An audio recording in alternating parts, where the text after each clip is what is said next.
नमस्कार दोस्तों, स्वागत है आपका डी के गुरुजी स्टडी पॉइंट में। आज की शॉर्ट हैंड की डिक्टेशन की स्पीड होगी 80 वर्ड प्रति मिनट। डिक्टेशन स्टार्ट होगी 5 सेकंड बाद। Dictation start. अध्यक्ष महोदय, सबसे अधिक हानि तो गरीबों को उठानी पड़ी है।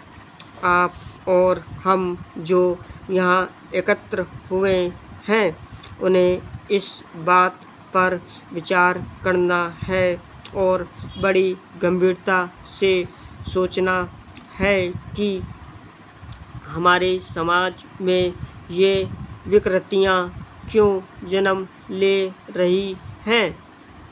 ऐसा लगता है कि एक और तो हमारे प्राचीन समाज के बुद्धिमत्ता, सहिष्णुता और आपसी सहयोग की भावना जैसे गुण उत्तरोत्तर लुप्त होते जा रहे हैं, तथा दूसरी ओर आधुनिक राष्ट्र को एकजुट करने वाला धर्मनिरपेक्ष स्वरूप, कानून का सम्मान और विवादों को हल करने के लिए संस्थागत ढांचों जैसी व्यवस्थाओं की हम उपेक्षा करते जा रहे हैं।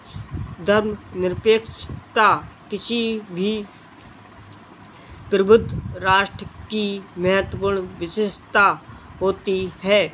अत्यधिक आधुनिक राष्ट्रों में आज यह विचार जोर पकड़ता जा रहा है कि धर्मनिरपेक्षता शासन की नीति का एक बुनियादी तत्व होना चाहिए। यहाँ तक कि जिस देश में अधिकांश नागरिक एक धर्म या आस्था विशेष को मानने वाले हैं, वहाँ भी प्रशासन व राजनीति से धर्म को अलग रखने की प्रवृत्ति दिखाई पड़ती है। किसी भी शासन के लिए यह आवश्यक है कि वह विभिन्न धर्मों को मानने वाले नागरिकों के बीच भेदभाव न करे। हमारे जैसे देश के लिए तो जहाँ धर्म, आस्था व संस्कृतियों की समृद्ध विविधता देखने में आती है, यह अनिवार्य मार्गदर्शी सिद्धांत है।